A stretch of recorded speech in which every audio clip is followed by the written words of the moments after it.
Hello and welcome to another video from the Ginger and Travelling Coffee Cup. Today, as you can probably tell by the sign, we're at the Crewe Heritage Centre, which is home to some pretty big beasts. Trains everywhere. And what makes it even better is the West Coast Main Line is literally the other side of that fence. There's even a miniature railway. So I do hope you enjoyed today's video as much as I am. I'm really going to. The coffee cup's here, you're here, well, let's go and enjoy ourselves. Now that train behind me, the Intercity Advanced Passenger Train, was a train developed to test tilting technology on a train. Now when it was developed, back in the 1970s, 1960s, it was deemed a failure. However, those trains, promise you it wasn't planned, now use that same technology that was developed for on everyday services along the West Coast Main Line, because that is the West Coast Main Line. The other side of which is the ones that go to Manchester, and behind those two lovely trains is the line that goes to Chester. Now this train was deemed a failure, because why would we want a tilting train? Well, 21st century needs it, and we've used it. That train holds a record, which was set in 1979, or model of that train holds a record, but in 1979, UK rail speed record. Now put how fast it went now. And that's never been broken, because trains now are limited to 125 miles an hour. Which, if I'm not mistaken, is slower than the Mallard went. But hey, this beat the Mallard. But here it rests for the rest of its days, next to the railway that when Virgin had or brought the Pendolino into service, they put a Pendolino right there next to that to basically show the advances in technology, which I think is quite nice of Virgin Trains at the time to do that. What I'm going to do now is just going to walk over to these, because that is an East Midlands HST with train cars on the back. But that train was built round the corner from here. So it's basically come home. British Rail Class 43, or as we know them, the HST. This particular example was the 8,000th locomotive to be constructed in Crewe, and it spent most of its life, given the colour scheme, between St Pancras and Nottingham or Sheffield. But at the end of its life, it's come back home to rest. There are still examples of these on the railway. I mean, we saw one in York. In fact, I'll put a picture of one in now. And it's right next to the Intercity Class 125. The Red Cross. But these are slowly being phased out across the network and replaced by the Azuma, the Nova, Pendolinos. So eventually this is all they're going to be, museum pieces, but these were beautiful, beautiful trains. Neville Hill, in fact I think that's in Leeds, I think. And these beauties could go 125 miles an hour. Can you imagine seeing one of those in a race with a Mallard?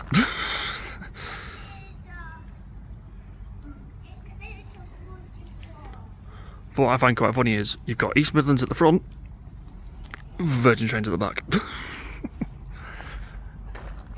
And to prove it's the 8,000th train, check this out in front of it.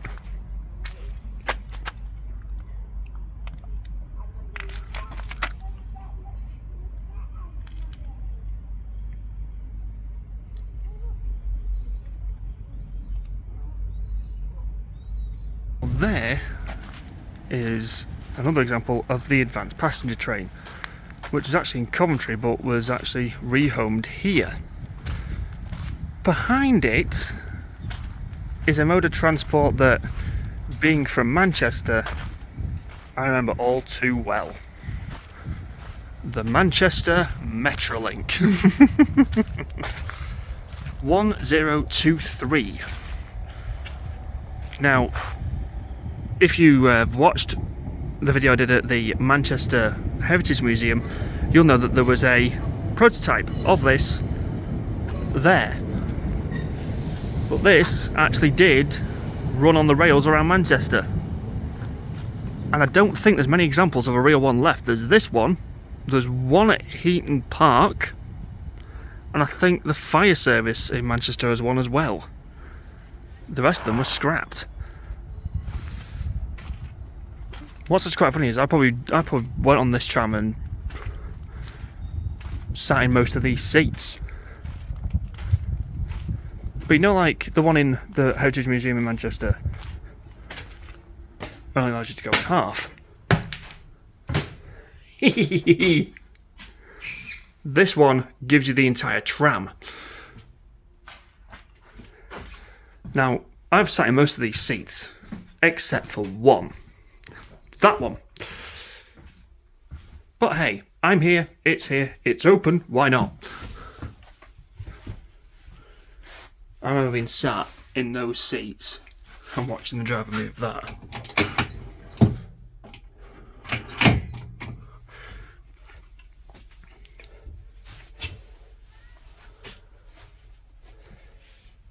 I thought this is pretty cool. Radio ID number.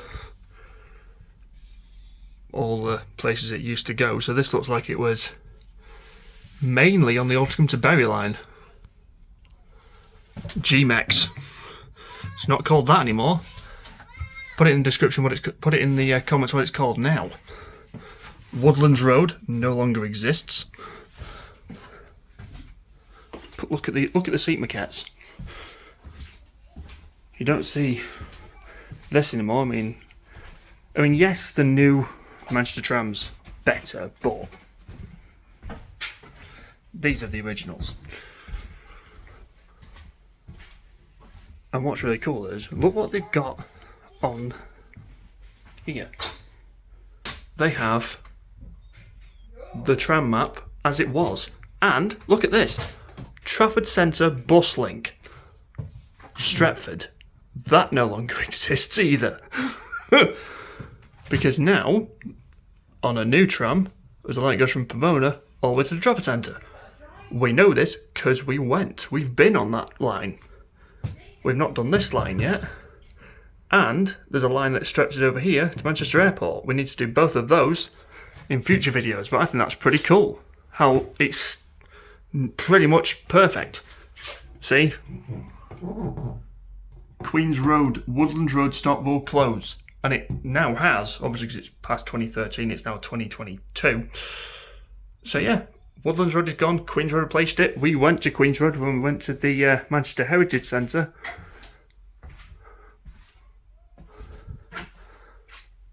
I still find it quite cool how this just looks the same as it did when it ran on the rails around Manchester, going between Altrincham and Bury.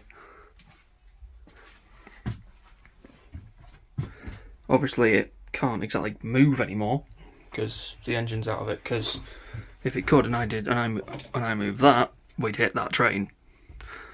Best not do that because that looks quite a grisly end for me.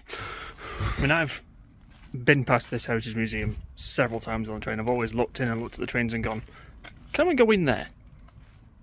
And you can. £7 cost to do today. And it's such a nice, I mean, obviously the weather helps. I mean, walking around here in the rain probably wouldn't be that great, but, you know, just seeing just all these lovely trains preserved here. You know, they are looked after. It is a trust, you know, so all the money that the £7 that you put in, it does go to help preserve these trains. I mean, this one's being fixed as we speak. But it's not just trains. that you get to go in and sit in here. Oh no, no, no, no, no, no. If I said to you, where's the one place you'd love to see a train line from? It'd probably be a signal box, right? Well, here in Crewe, you get to go in a signal box that was on the main line at Crewe before it got remodelled so trains could go faster to the station. And today, if we look at the sign, it's open. So how about we go in there? And there's old semaphore signals behind it. Now when I was round here just having a look round, they moved. And I've got to be honest, it did scare me just a little bit. You're not expecting it to move and suddenly you just hear it go clunk. But yeah, Crewe Station A signal box. Opened in 1907 and closed in 1985.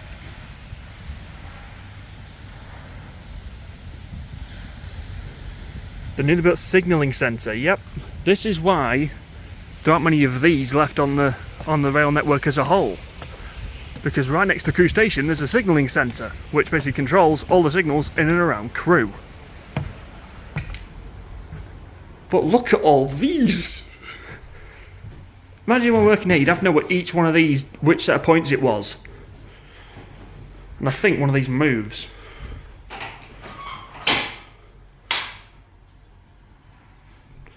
I hope that doesn't change anything.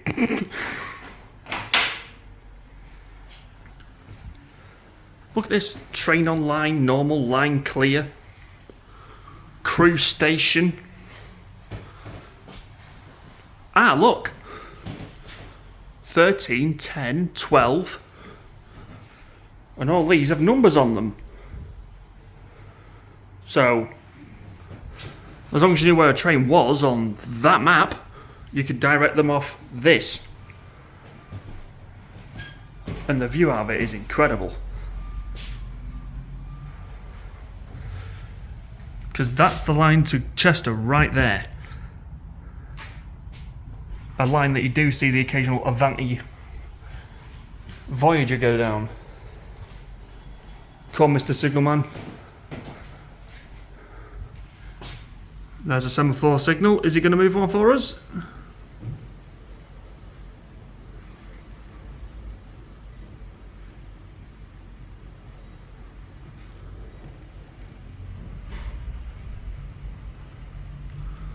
You're actually the guy in there as well.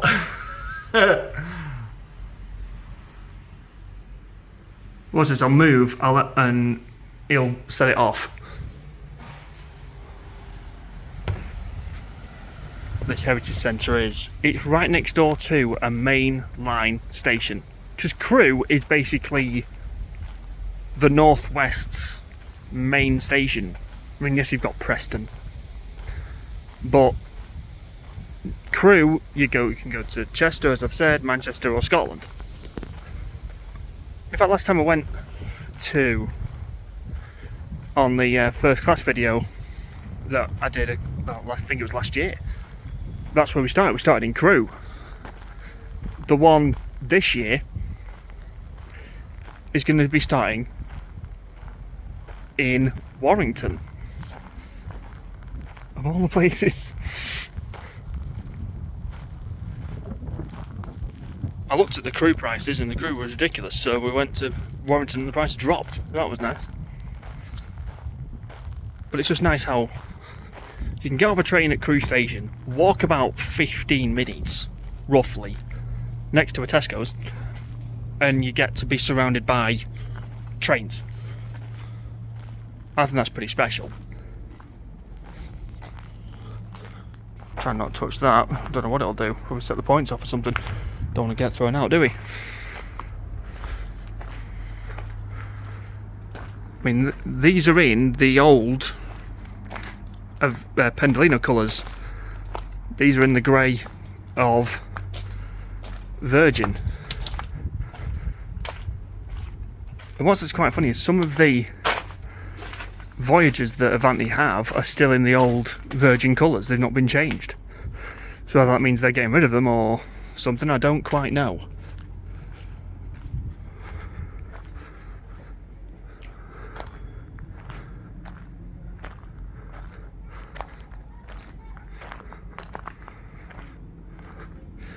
Spirit of the Lakes.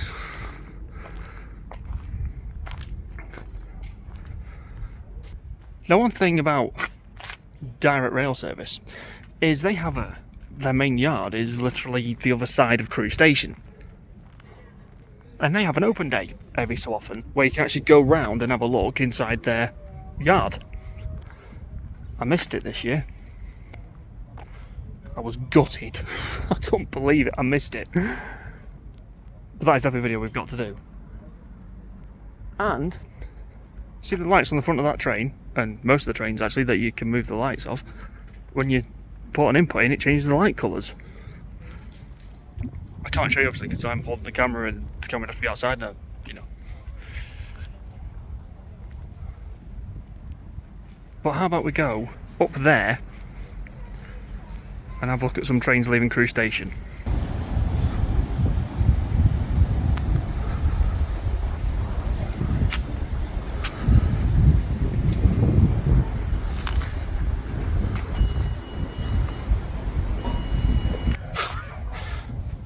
That's quite a cool symbol for Crewe, isn't it? But this is just a wonderful view. I mean, there's another view from Crewe station. In fact, there's Crewe station with, if you can just see it over there, what I would call Gresty Road, but what it's now, well, it's changed its name. I think it's the Mornflake Arena now. So yeah, this station is right in the centre of Crewe. I mean, the town centre is that way. There's the football stadium, and there's the train station. That gives you an idea of where you are. Up to London, down to Glasgow.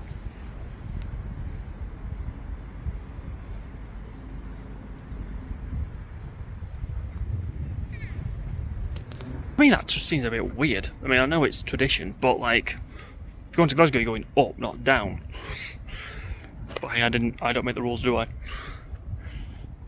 And I think if we just have a look, we do have a train about to leave York, I'm on about Crewe station. So we're going to watch that leave and come past here. I think it's going to go somewhere. I think it's going to go, actually, what is it? Might be I think it's Transport for Wales, so my guess it's going to go down there towards Sandbach and Oldley Edge, Wimslow and Stockport. That way, first one I think you reach is Warrington or Wigan, Preston, Penrith, Carlisle, Glasgow, Edinburgh. That way, Chester and Wales.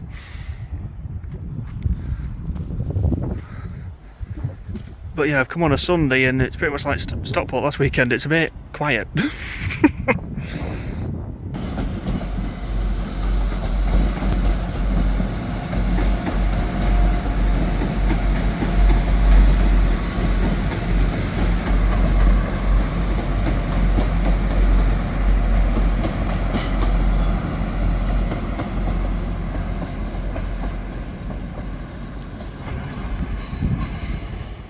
One thing they also have here is a miniature railway. And it actually runs along the side of the advanced passenger train and then goes to the side over there where the barriers are there and comes back round here. Oh, we've got a train coming in. Hey!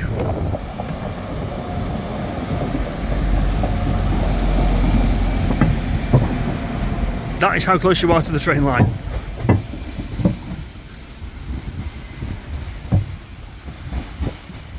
Literally there. I know York's got a good viewing platform, but that's not open. Well, it wasn't open last time we went.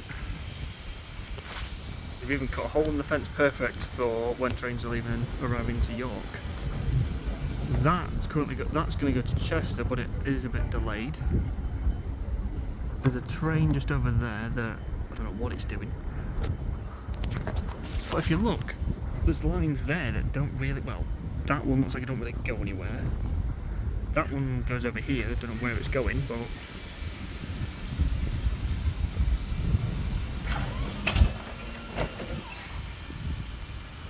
that was the points that just moved, so my guess is as soon as, well, there's no one getting on that train right now, so I think that's about to leave. But why would you move those points? We'll find out when it starts to move, shall we? Signs of life at Crewe station. That train looks like it's moving. In fact it is. Oh, there's actually a train behind it as well. I can't tell the livery on that though. I think it's a Transport for Wales train. I think.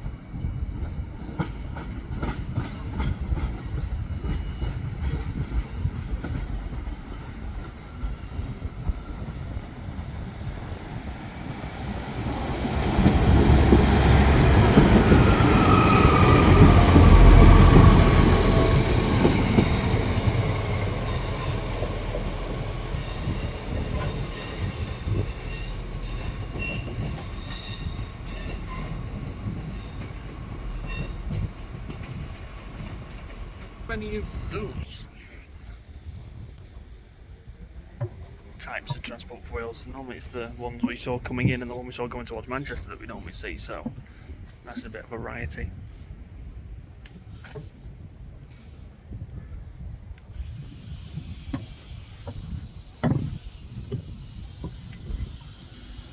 I mean, the sun really does help this. I mean, look at this view. Trains everywhere. And looking down the track, yes, I can see it. We have one of Avanti West Coast's Pendolinos. Just spotted. Again, it's lurking over my shoulder. This one looks like it's moving at quite a rate of knots. Shall we turn around and have a look at it? Yeah, let's.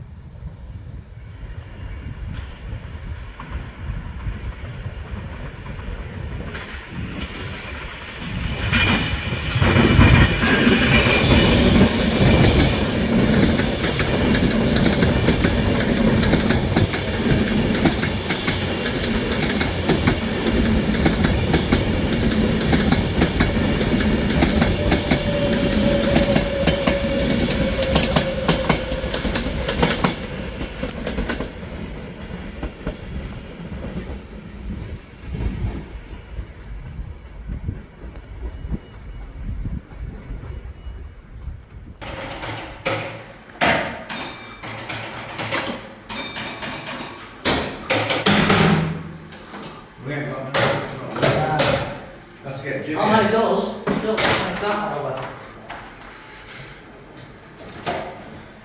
Remember the ones you used to have at York when you used to put them? This one, They had lights that changed colour, but check this out. The innards of a signal box.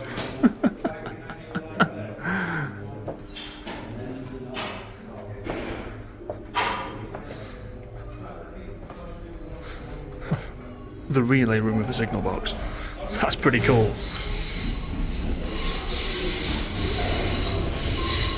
It's got a bookstore, model shop.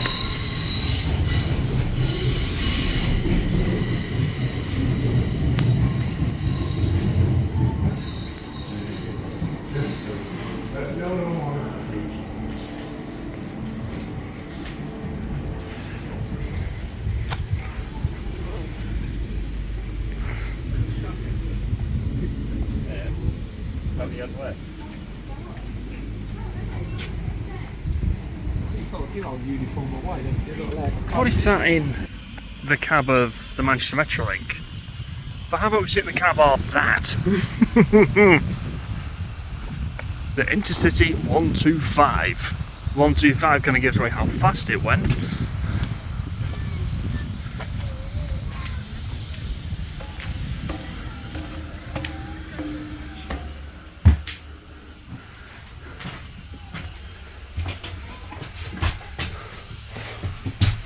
Even tells you how fast it could go.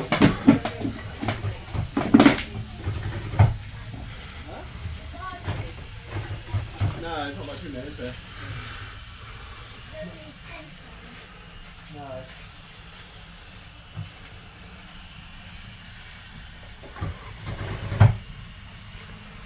Imagine being sat in here. You know, just going 125 mile an hour straight down railway with like 10, 9, 10, 11, 12 cars behind you. I mean, yeah, the speed would be great, but the responsibility you've got, unbelievable. Having to judge when to put the brakes on, how to put the brakes on. Well, I mean, I know people tend to make like how difficult can a driving a train be, literally just, you know, forward, stop, but there's a lot more to it than that. I mean, you've got to know what the signals mean, you've got to know how long it takes for the train to stop and everything like that. So it was not an easy job to do by any stretch. But I'd love to do it. Why is I doing this channel and it's being a train driver? That'd be funny, wouldn't it?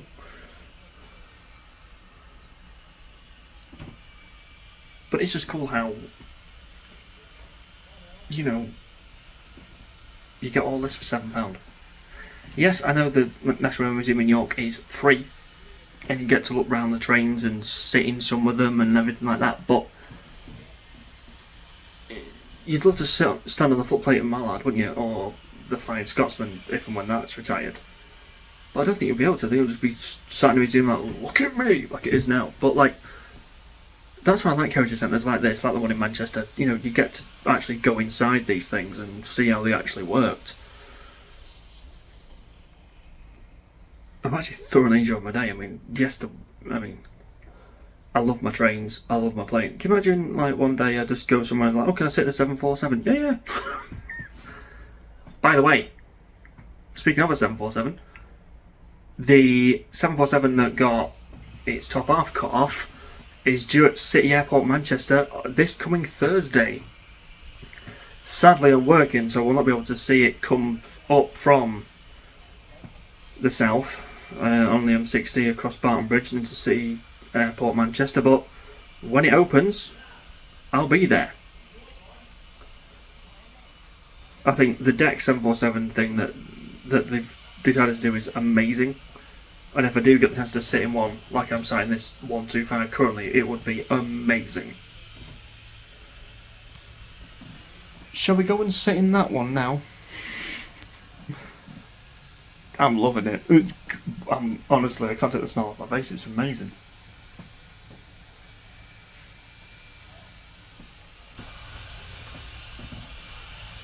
West Coast Main Line, right in front of me.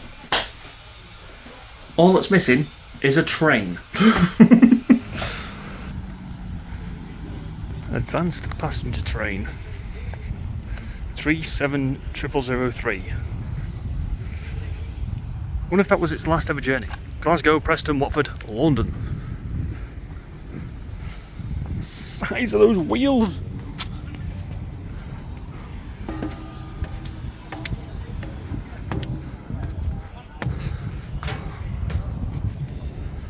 I think we'll be alright.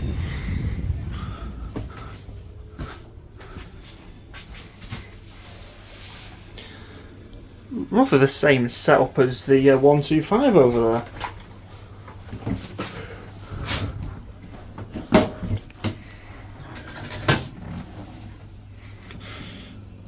Boost!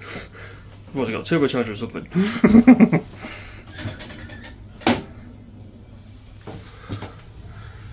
During final approach to stopping point, do not select running position. Well, duh. That'd be a bad idea, wouldn't it? And there is the miniature railway. That's pretty cool, isn't it? There's a Class 37 just out the window casually. And this tells you a bit about the train we're currently on. It's built in 1978. Wow.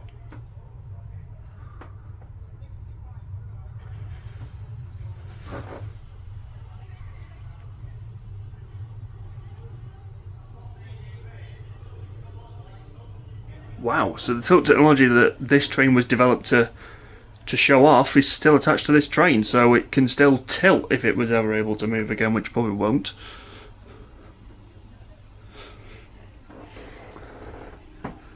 I think that is quite self-explanatory. Try and not close the door while the train's moving. If it's open while you're moving, then there's a problem. Especially at 125 miles an hour.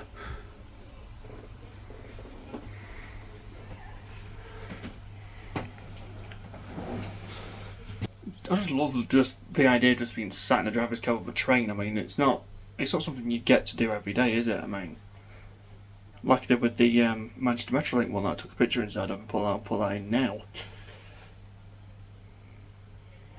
You know, in a way, it's quite a lonely world, isn't it? Because you're sat by yourself. I mean, if anything goes wrong, you're all by yourself. Just spotted something. Look at this. Tilt fault.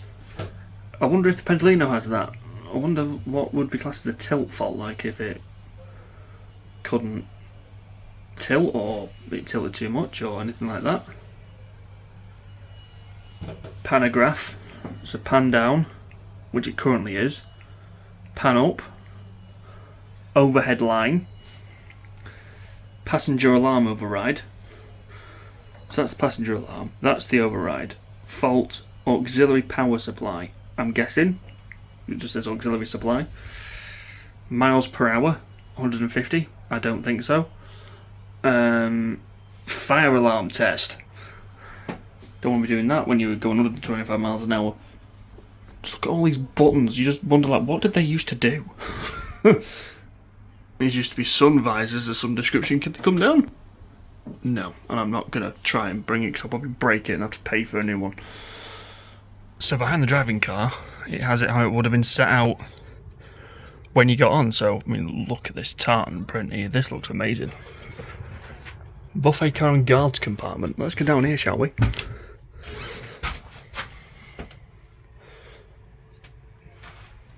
The lav. 2-2 configuration. Buffet car right in front of you. Oh, another Pendolino.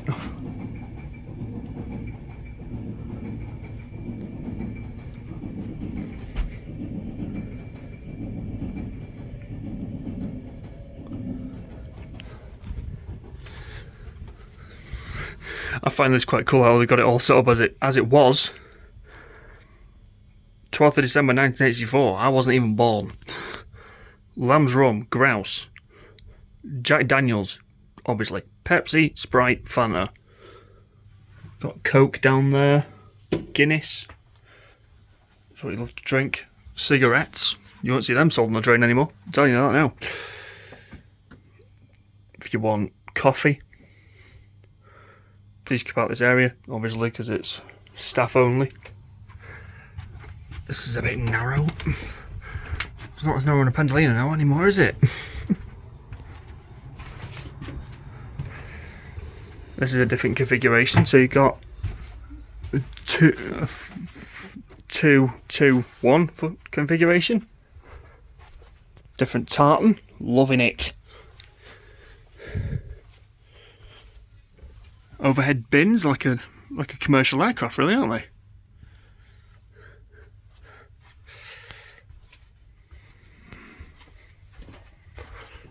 To call a guard, press the button. Think we'll be waiting a long time for that. And this should be the guards where the guard would be. So when I think you rang that, enter there.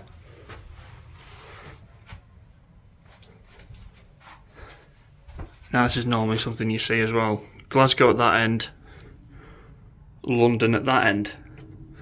So I think we just went to the Barony kitchen. Parcel van.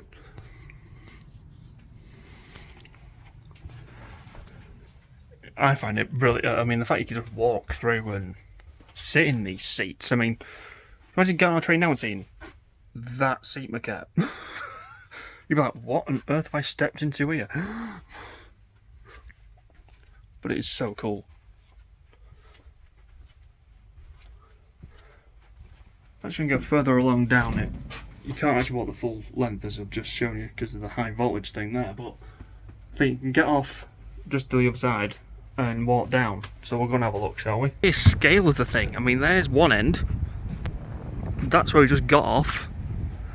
And the other end is all the way past that flag pole. That's where you pay for your tickets, right there.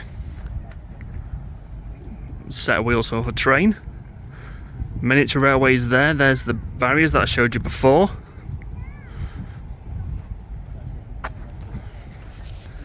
It's such just a really nice place to visit. The weather helps, obviously. You know, if it was raining, it won't look as good, but I'm thoroughly enjoying myself. So, let's get on up here, shall we? So this train used to be there, but obviously there's a Tesco's there now, so they moved it.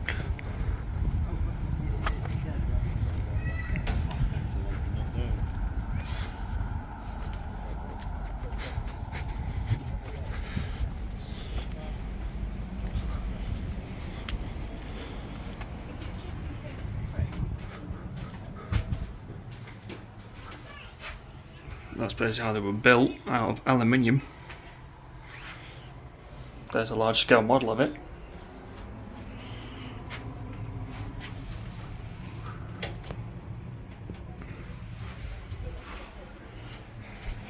Another guard's room there. A larger scale model.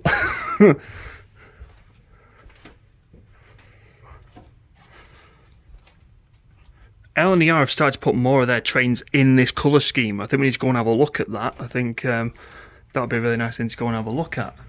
See them in the old colour scheme as opposed to the new one. And there's the main line.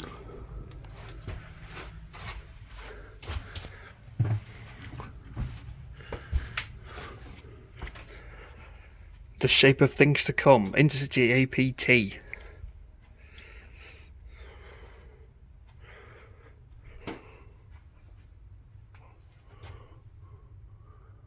That isn't one that's had a crash, that's as it's being built, don't worry about it.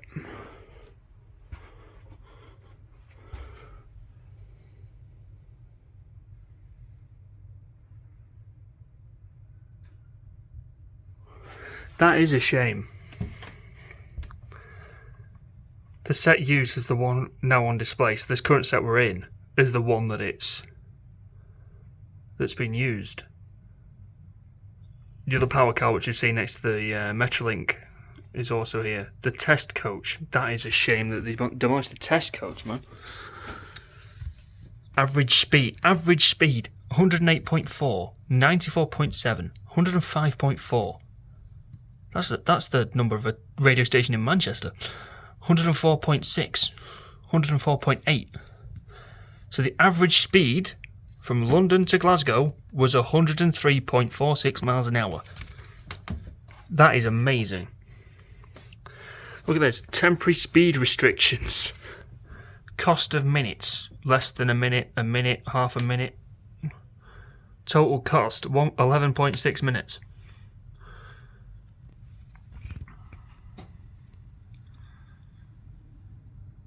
Power to weight ratio. Wow. The weather. Look at that. It left Euston 3 seconds early. It arrived into Glasgow 4 minutes 49 seconds early. Can you imagine a train doing that now? Leaving 3 seconds early and getting somewhere 4 minutes early. If I had a train that arrived 4 minutes early somewhere, I'd be like, how have we managed that?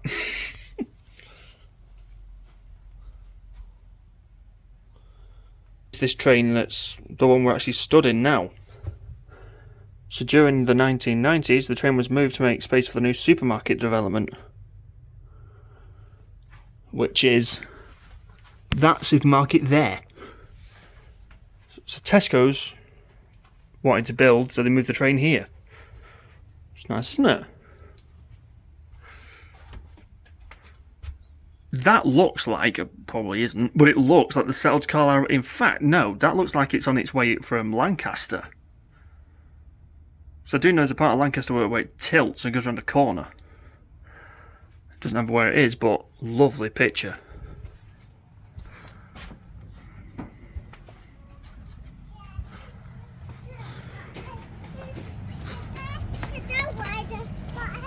And there's the other end of it there.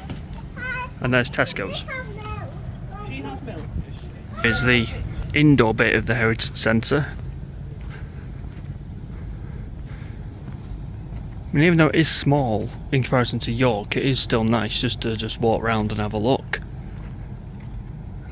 Opened by the Queen and the Duke of Edinburgh. 1987, I still wasn't born.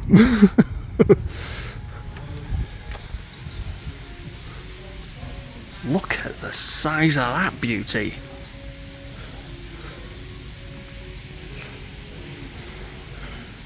Mr. Whippy, eh? Who loves a good Mr. Whippy ice cream? I know, I certainly do.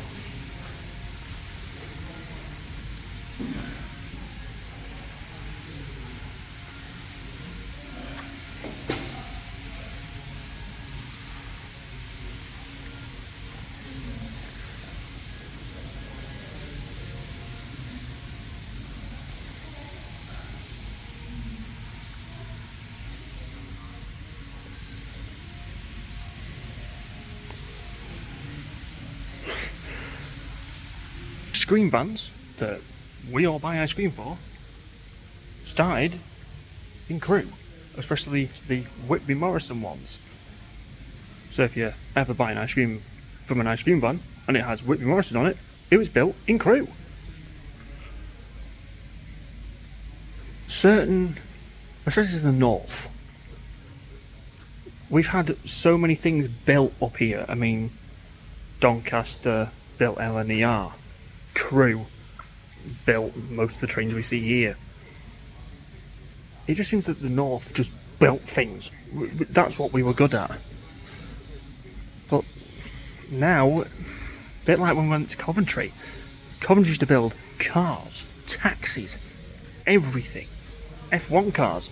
But now we just don't seem to build as much as we used to. I mean, can you imagine if someone said, "Can you build one of these again?" People probably look at it and go, no. But it's just a beautiful train. The old Virgin colours as well. In fact, that's the old Virgin colours.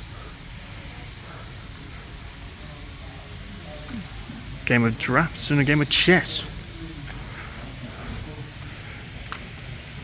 There's a cab of another train here as well.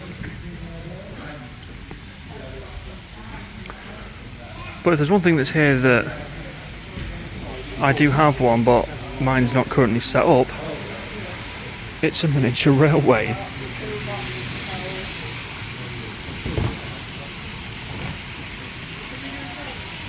There's a very small version of that train that's behind me.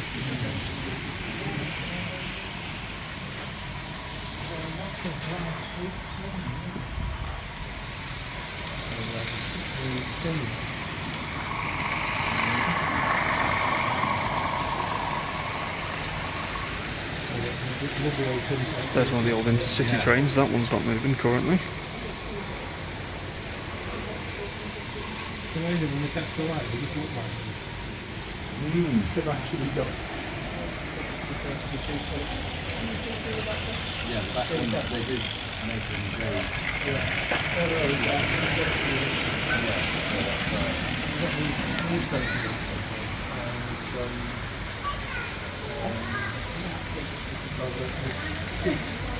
Oh yeah, very good.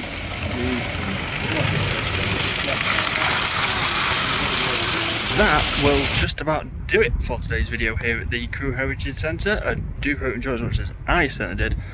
I mean, the coffee cup, we've had an absolute blast. Stood in front of the Intercity 125 and the HST. I can't think of a better place to end the video. I do hope you enjoyed it. If you did, please like, share, comment, subscribe, hit the notification bell so you don't miss a video. I mean, the coffee cup will see you in the next one.